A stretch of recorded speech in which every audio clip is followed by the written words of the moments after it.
Dito pag undang ginamit. Hi guys, balik bukid na naman. Kahapon bumaba kami kasi Sunday. May pasok ako pero online class pala kami. Dahil sa panahon, ganito pa rin yung panahon dito sa bukid, makulimlim. Pero wala nang ulan. Bili kami ng pagkain ng aming mga alaga. Alas 9 na. Late na yung breakfast ng aming mga alaga. Ang ingay nila, oh.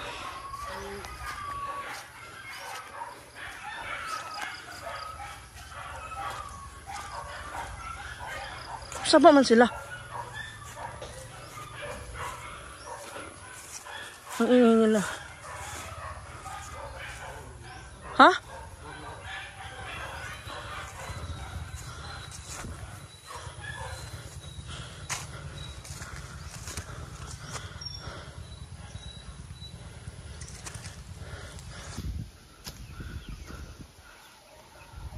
Ano yung nabali?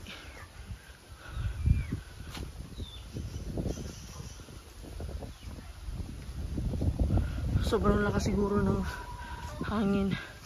Hello mga chicken! Lynette!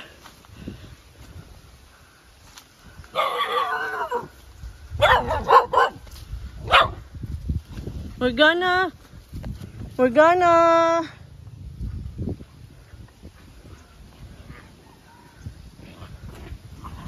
Maulan. Ambon. Ayan guys, may 4 na sisiw na ako galing dito sa incubate. Ayan, tapos meron pang iba na hindi na pusa. Check nga natin. Ayan, check ko yan mamaya kung may mga crack. Kung wala, tatapon ko na yan.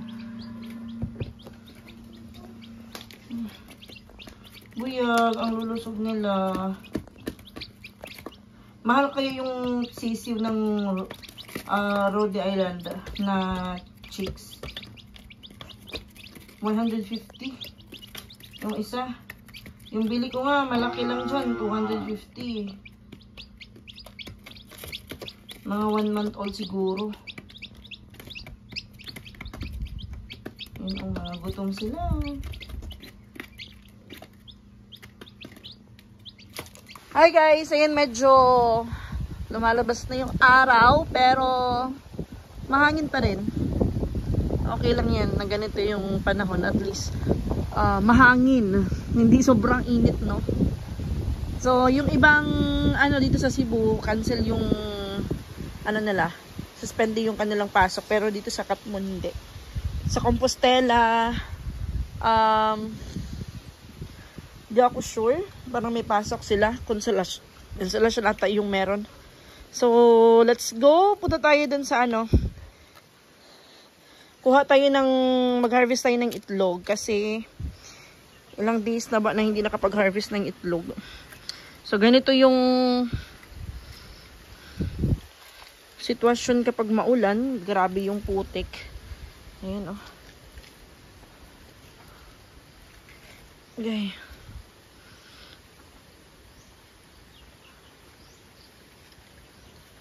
Parang nandun yung mga native ka. Yan yung native ko, oh.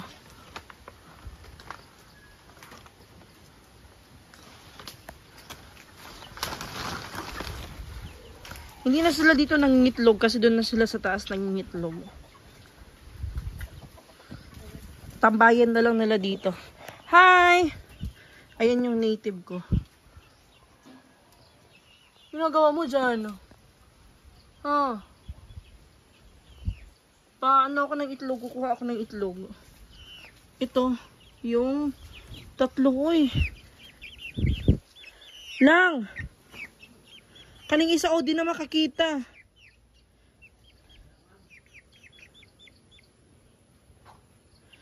Ito, pinupuko na. Check mo nga yan pag sinisipon. Hala, hubog na yung mata. Hawa naman. Ganito yung nangyayari kapag yung manok, lalo lang ito na Rhode Island, hindi na vaccine. Ito kasi hindi ito na vaccine. Pero siguraduhin ko yung mga sisiw namin na ibabaksin ko yan.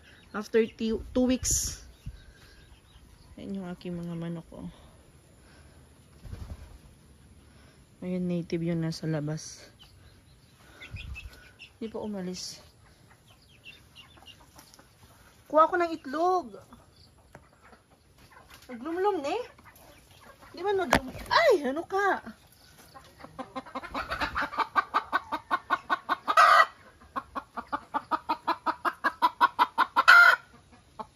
Ay, may 3 itlog oh.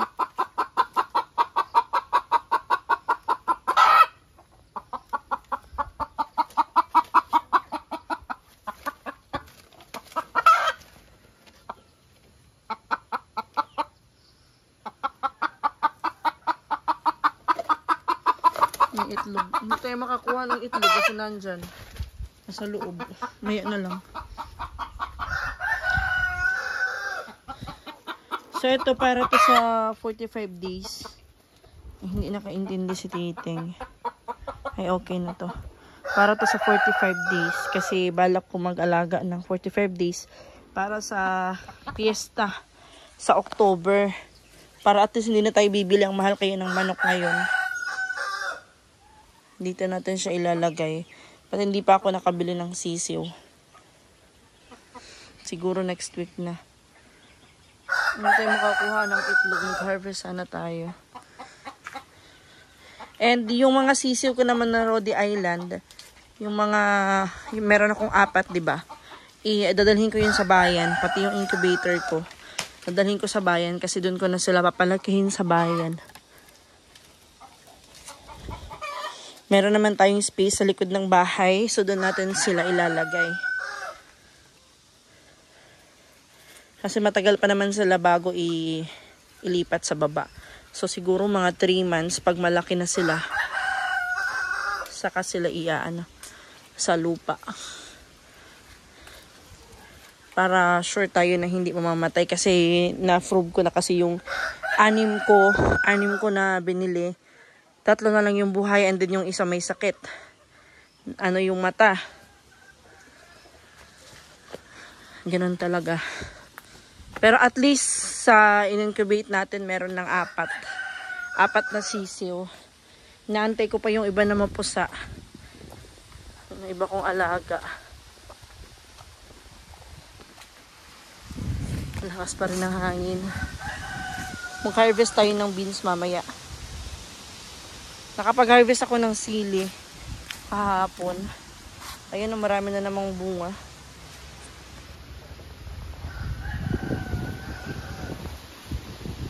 Lakas ng hangin, oh. Ay! Lakas ng hangin. Pasok tayo kasi baka may lumipad bigla.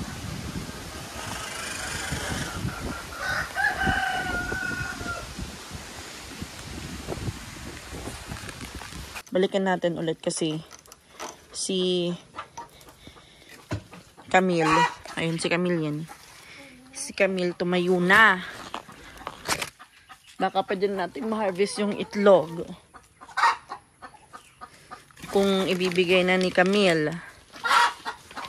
Kung hindi na siya manunuka. Kunin ko yung itlog. Ay!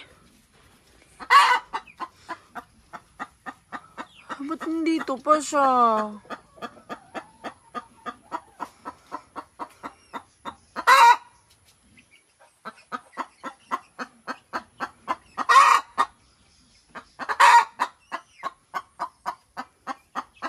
Para mangingitlog si Baby isa.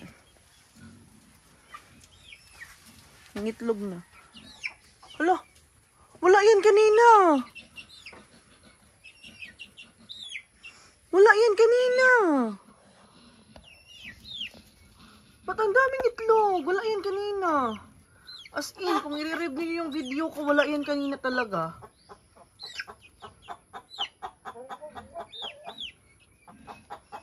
Ang daming itlog. Alis ka na dyan. Tayin ka sa itlog.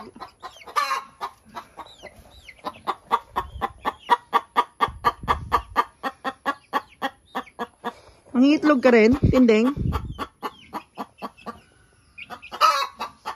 Ang daming ko nga yung video ko. Wala talaga yan kanina. Alis tayo kasi parang maging itlog si Tending. 1, 2, 3, 4, 5, 6, 7, 8, 9, 10, 11, 12. Wala nga. Saan na yung iba kong itlog? 1, 2, 3, 4, 5, 6, 7, 8, 9, 10, 11, 12. 13 to ah. Okay, 1, 2, 3, 4, 5, 6, 7, 8, 9, 10, 11, 12, 13. Kompleto. Itlog yan.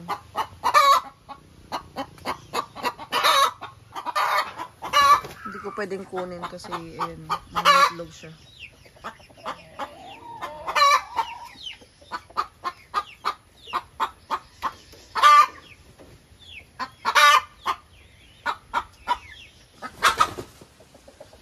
Kunin na natin.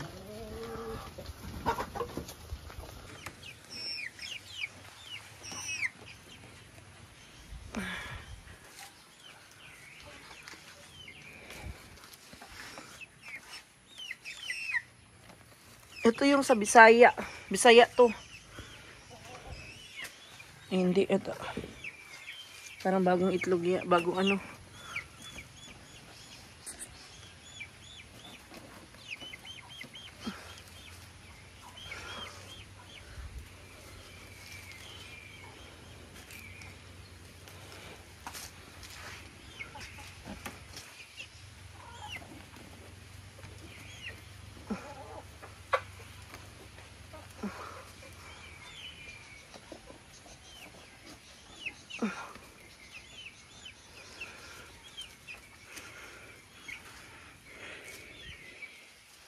Ayan. 2, 4, 6, 7. Dito alam ko may itlog dyan eh. Ayan o. May itlog dyan eh.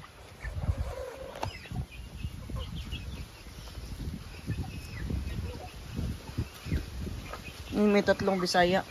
Kunin ko siguro yan kasi hindi naman yan nilumluman. 20 eggs na yung nasayang yan. Yan o. Hindi kaya siya manuka pag ginuha ko yung itlog niya.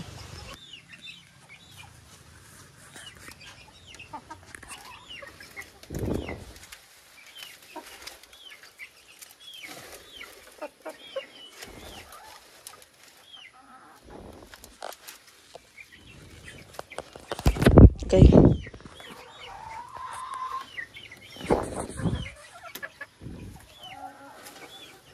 Bago pa. May init-init. Ay, nilulumluman niya ata eh. Sorry. Nilulumluman niya. Hindi ko na lang kukunin. Sige na. Sorry. Mainit kasi. Parang nilulumluman niya yan. Okay, sorry. Hayaan ko na yan kasi marami na kasi siyang itlog na sinayang. Nabugok na lang. Mga 15 pieces yung nabugok kasi hindi niya nilulumluman.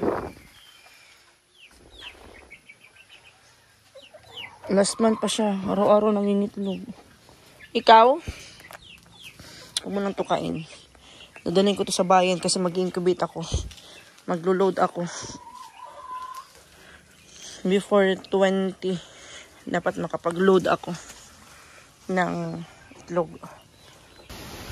Ay! Buwan na po sa kampanya lang. Lakas ng hangin. Ano ba yan? May bagyo pa ba? Ulan na doon kila Nunoy. Mag-harvest sana ako ng beans. Kaso uulan. Kaya na lang siguro. Ang lamig! Binabagyo pati yung buhok ko binabagyo. Silinit na always gutom. Kuha tayo ng Madrid agwa. Tapos magkano ako para itanim ko para dumami. Nagaling ko lang kasi na nagiga. Ito. Kuha tayo ng Madrid agwa tapos putol-putulin natin and then itatanim natin. No. Yan yung ating nakuha para ipakain natin sa manok. And then, ito naman yung itatanim natin. Tanim natin yan, guys, sa taas.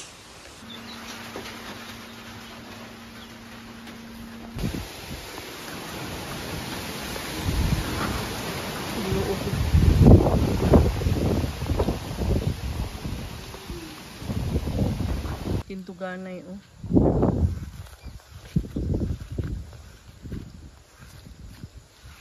Tintuganay yan, kamag-anak ng munggos.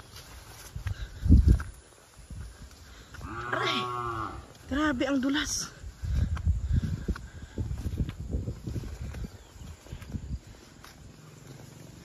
Okay.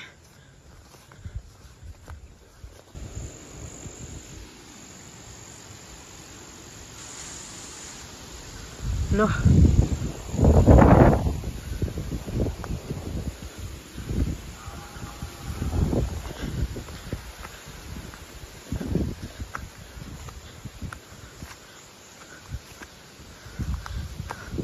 Lumala ginanaka, no?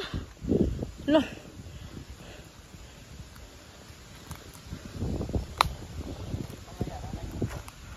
Sure, eh. Ang dami nating harvest. Maki-harvest ang guno uban.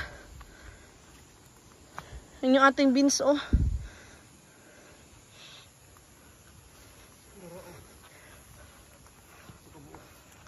Dako na. Hala, oh. Hala. May bunga na yung ating ampalaya. O, ganyan abuno-abuno, no? Ang saka ni? Opo? Ano kita nung dire? Sa umbos? Ito nung uwi na sa doon. La, isprehan na nato dire, mainit lang, oh. Nindot man nung isprehan kayo, dugi kayo ng ano. Next week, mag-harvest na ng ano. Hala, buhay, kuhaan pa pakahan eh. Di kahan niya madunot. Uy, harvest na lang nila to. Yan na lang kay. At mga next, ano na lang, next day na lang. Bunga na yata yung palay. Harvest tayo ng sitaw. Dalhin natin sa bayan. Kaya uwi tayo ngayon ng bayan.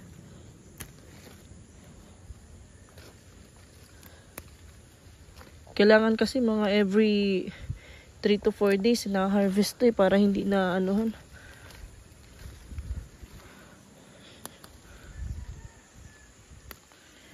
Para hindi nasisira, oh. Excuse me.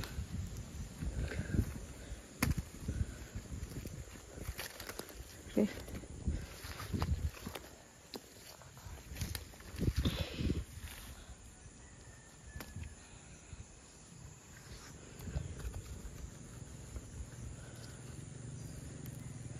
Pag masipag, talagang merong aanihin.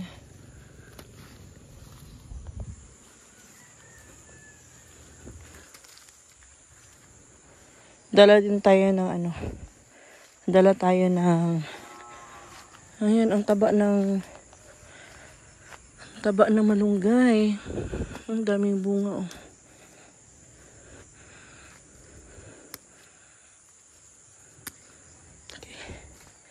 Ang sakit, ah.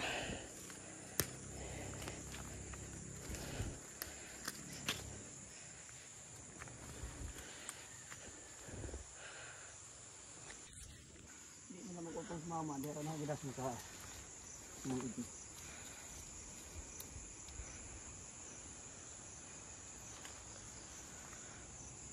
Napaharbis na lang ni husband kay iano daw niya.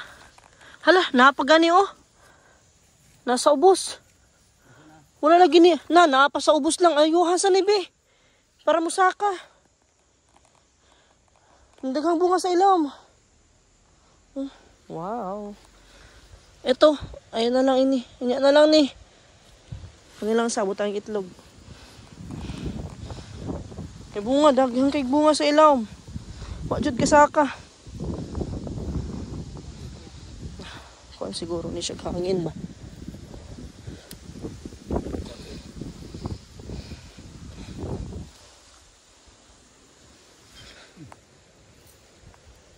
Ako naman ito nagpasako mo. Huwag mo sila.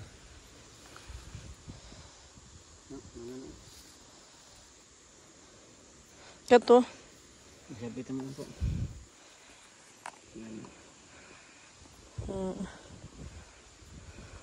Kato, namuwak-wak na po. Dumbutin sa kana siya. Manitaas. Ano yung nabiling? Dua ko buok. Banda o.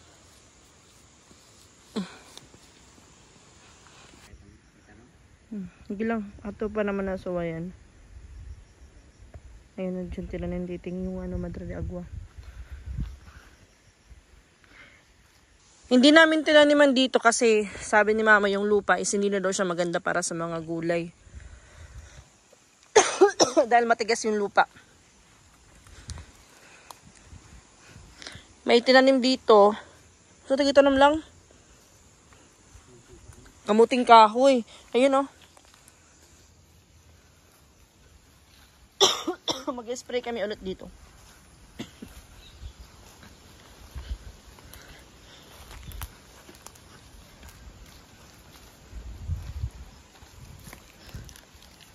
Okay.